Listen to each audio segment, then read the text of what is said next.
Pada kesempatan kali ini, saya akan membahas materi larutan asam dan basa sesuai dengan KD 3.10, yaitu menjelaskan konsep asam dan basa serta kekuatannya dan kesetimbangan pengionannya dalam larutan. Adapun kompetensi inti dari materi asam dan basa kali ini sama halnya dengan materi yang lain, seperti yang telah tertulis pada slide. Adapun tujuan pembelajaran kali ini, setelah mempelajari materi asam dan basa, peserta didik diharapkan mampu mendeskripsikan teori asam dan basa, mengidentifikasi sifat larutan asam dan basa, serta memahami derajat keasaman atau pH, derajat ionisasi, dan tetapan kesetimbangan asam basa. Sedangkan pokok-pokok materi yang akan saya bahas terangkum dalam peta konsep seperti yang tertulis pada slide. Yang pertama yaitu konsep asam dan basa secara umum. Asam dan basa merupakan dua senyawa kimia yang sangat penting dalam kehidupan sehari-hari. Secara umum, zat-zat yang berasam asam mengandung asam, misalnya asam sitrat pada jeruk, asam cuka pada cuka makan, serta asam benzoat yang digunakan sebagai pengawet makanan. Sesuai dengan asal katanya, asam atau acid dari bahasa Latin acidus yang artinya masam. Sedangkan basa merupakan senyawa yang mempunyai sifat licin, rasanya pahit, dan jenis basa tertentu bersifat kaustik atau membakar, misalnya natrium hidroksida atau soda api. Basa atau alkali berasal dari bahasa Arab alkili yang berarti abu. Meskipun asam dan basa dapat dibedakan dari rasanya, tetapi tidak disarankan atau justru dilarang untuk mencicipi asam atau basa yang ada di laboratorium. Asam dan basa dapat dibedakan menggunakan zat tertentu yang disebut sebagai indikator atau dengan menggunakan alat khusus. pH dari asam sendiri adalah kurang dari 7, sedangkan basa lebih dari 7. Apabila larutan memiliki pH sama dengan 7, maka larutan bersifat netral.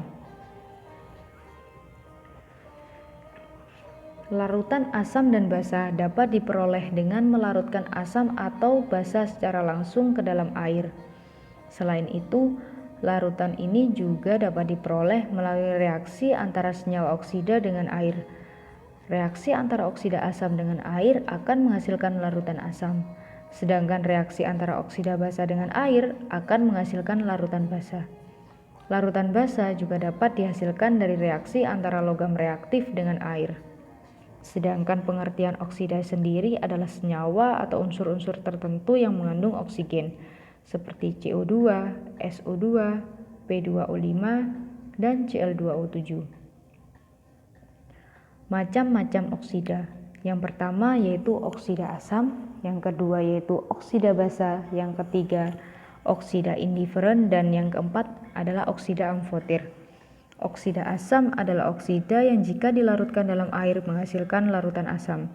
Seperti gas karbon monoksida dilarutkan dalam air akan menghasilkan larutan asam karbonat. Oksida basa adalah oksida yang jika dilarutkan dalam air menghasilkan larutan basa. Sebagai contoh, padatan natrium oksida dilarutkan dalam air akan menghasilkan larutan natrium hidroksida. Selanjutnya yaitu oksida indiferen. Adalah oksida yang tidak dapat menghasilkan larutan yang bersifat asam atau basa. Contoh oksida indiferen yang dimaksud yaitu nitrogen oksida. Oksida amfoter adalah oksida yang dapat menghasilkan larutan yang bersifat asam atau basa bergantung lingkungannya. Pada lingkungan asam akan menjadi basa, tetapi pada saat lingkungannya basa akan bersifat sebagai asam. Contohnya yaitu Al2O3 dan ZNO.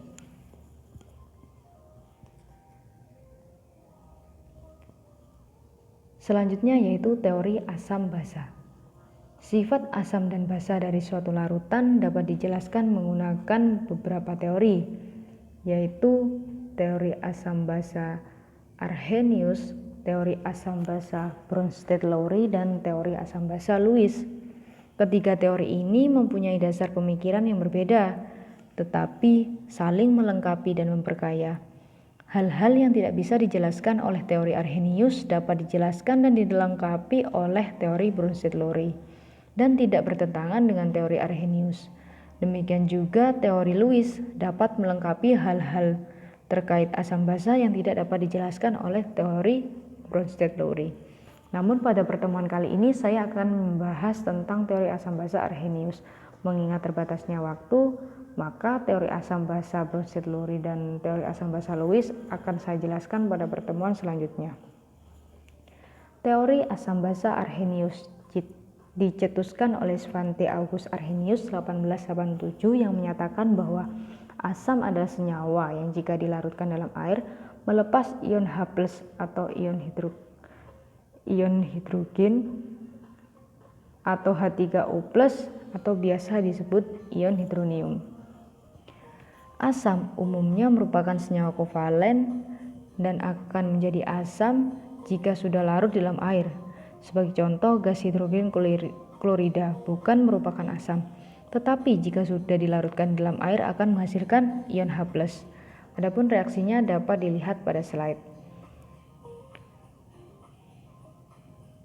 Asam yang hanya menghasilkan sebuah ion H+ disebut sebagai asam monoprotik atau asam berbasa 1. Asam yang menghasilkan 2 ion H+, setiap molekulnya disebut sebagai asam diprotik atau berbasa 2. Menurut Arrhenius, asam kuat merupakan asam yang derajat ionisasinya besar atau mudah terurai dan banyak menghasilkan ion H+ dalam larutannya. Contohnya adalah HCl, HBr, Hi, H2SO4, HNO3, dan HClO4. Menurut Arrhenius, basa adalah suatu senyawa yang dalam air atau larutan dapat menghasilkan ion UH-. Umumnya, basa terbentuk dari senyawa ion yang mengandung gugus hidroksida di dalamnya. Akan tetapi, amoniak atau NH3 meskipun merupakan suatu senyawa kovalen, tetapi di dalam air termasuk senyawa basa. Sebab, setelah dilarutkan ke dalam air dapat menghasilkan ion UH-. Tidak semua senyawa yang mengandung gugus OH merupakan suatu basa, contohnya CH3COH justru merupakan asam. Sementara itu, CH3OH tidak menunjukkan sifat asam atau basa di dalam air. Menurut Arrhenius, terdapat basa kuat dan basa lemah. Basa kuat merupakan basa yang mudah terionisasi dalam larutannya dan banyak mengandung ion UH-. Contohnya KOH, NaOH, BaOH 2 kali, dan CaOH 2 kali. Tetapan kesetimbangan asam basa dimulai dari tetapan kesetimbangan air. Air merupakan elektrolit yang sangat lemah karena sebagian kecil dari molekul air terionisasi dengan reaksi seperti yang tertera pada slide. Reaksi ionisasi air ini merupakan reaksi kesetimbangan sehingga berlaku hukum kesetimbangan seperti persamaan K sama dengan konsentrasi ion hidronium dikalikan dengan konsentrasi OH- dibagi dengan konsentrasi air. Air murni mempunyai konsentrasi yang tetap sehingga hasil kali dari konsentrasi air murni dengan K akan menghasilkan nilai yang tetap. Sehingga tetapan kesetimbangan air dapat dituliskan sebagai Kw sama dengan konsentrasi ion hidronium dikalikan dengan konsentrasi ion hidroksida. Selanjutnya yaitu tetapan kesetimbangan asam atau biasa ditulis dengan Ka. Reaksi kesetimbangan asam dengan rumus umum Ha dapat tertulis seperti pada slide. Kemudian dapat ditentukan nilai pKa sama dengan min log Ka. Sama halnya dengan Ka untuk Kb. Kb sama dengan Kw dibagi dengan Ka. Untuk Pkb sama dengan min log Kb.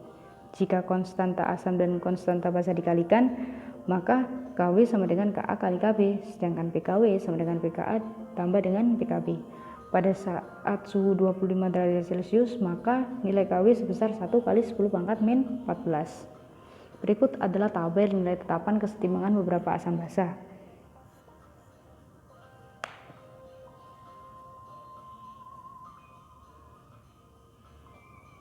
konsep pH, pOH, dan pKw seperti yang terurai pada slide sebelumnya, sehingga di sini hanya dituliskan rumus jadinya pOH sama dengan min log konsentrasi OH min, sedangkan pH adalah min log H+. Dalam air murni konsentrasi H+ sama dengan konsentrasi OH min sama dengan akar dari konstanta kesetimbangan air, sehingga pKw sama dengan pH ditambah dengan pOH. Kekuatan asam dilihat dari derajat ionisasi atau disimbolkan dengan alfa, yang dapat dicari atau dihitung dengan cara jumlah zat yang mengion dibagi dengan jumlah zat mula-mula. Jika zat yang mengion sempurna, maka derajat ionisasinya sama dengan 1. Jika zat tidak ada yang mengion, maka derajat ionisasinya sama dengan 0. Atau jika dibuat rentan, maka alfa adalah lebih dari sama dengan 0 atau kurang dari sama dengan 1. Zat elektrolit yang mempunyai derajat ionisasi besar atau mendekati 1 disebut elektrolit kuat, sedangkan zat yang derajat ionisasinya kecil mendekati 0 disebut elektrolit lemah. Apa sih hubungan Ka dengan derajat ionisasi atau alfa? Apa sih hubungan Kb dengan derajat ionisasi atau alfa? Maka dapat dituliskan rumus alfa sama dengan untuk asam akar Ka dibagi dengan konsentrasi larutan. Untuk basa Kb, alfa sama dengan akar tetapan kesetimbangan basa atau Kb dibagi dengan konsentrasi asam. Untuk menghitung pH larutan asam basa ada 4 cara. Hal itu ditentukan berdasarkan sifat asam atau basanya, kuat atau lemah. Yang pertama asam kuat, cara menghitung konsentrasi H+ yaitu dengan mengkalikan antara valensi asam dengan konsentrasi larutan. Sebagai contoh, berapakah pH dari larutan HCl 0,01 molar? HCl 0,01 molar jika terurai akan menghasilkan ion H+ dan Cl-. Koefisien H+ sama dengan koefisien HCl, sehingga konsentrasi H+ sama dengan konsentrasi HCl. Sehingga dapat dihitung bahwa valensi HCl1 dikali dengan konsentrasi 0,01, maka konsentrasi H+ sama dengan 0,01. Jadi pH sama dengan min log konsentrasi H+, min log 10 pangkat min 2, sehingga pH dihasilkan 2. Berikut adalah tabel berbagai jenis asam. Jika dilihat dari tabel ini, maka valensi asam menyatakan jumlah H+ yang ada pada larutan tersebut. Kemudian untuk mencari konsentrasi asam lemah, H+ pada asam lemah dapat digunakan rumus Ka dikalikan dengan konsentrasi larutan. Contohnya dapat dilihat seperti pada slide. Kemudian untuk basa kuat sama dengan asam kuat, dan untuk basa lemah sama dengan asam lemah.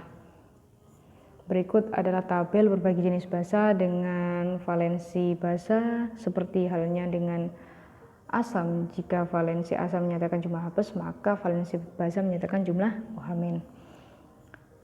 Alat yang digunakan untuk menentukan sifat suatu larutan asam atau basa yaitu dapat dikategorikan dalam indikator asam basa. Indikator asam basa ada 2, yaitu alami dan buatan. Alami terbuat dari bahan-bahan alam seperti kunyit, bunga sepatu, sedangkan indikator buatan itu nilai akurasinya lebih tinggi karena dalam indikator asam basa buatan dapat ditentukan langsung angka pH larutan tersebut, seperti indikator universal dan pH meter.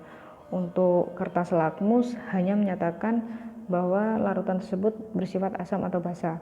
Apabila lakmus biru berubah menjadi merah, maka larutan tersebut bersifat asam. Apabila lakmus merah berubah menjadi biru, maka larutan tersebut bersifat basa. Jika larutan tersebut tidak mengubah warna kertas lakmus, maka larutan tersebut dapat disebutkan bersifat netral. Berikut adalah berbagai indikator dari asam basa dan trayek perubahan warna dan pH-nya dapat dipahami sendiri. Kemudian di sini ada slide penugasan untuk kriteria penugasan dapat dijelaskan nanti ketika bertemu di Google Meet pada saat diajukan pertanyaan, maka saya akan bahas di Google Meet serta menyampaikan bagaimana teknis pengerjaan tugas. Kemudian silahkan dipahami di slide yang terakhir terkait pengumpulan tugas agar terjadi keseragaman. Baiklah, terima kasih. Saya tutup. Selamat pagi.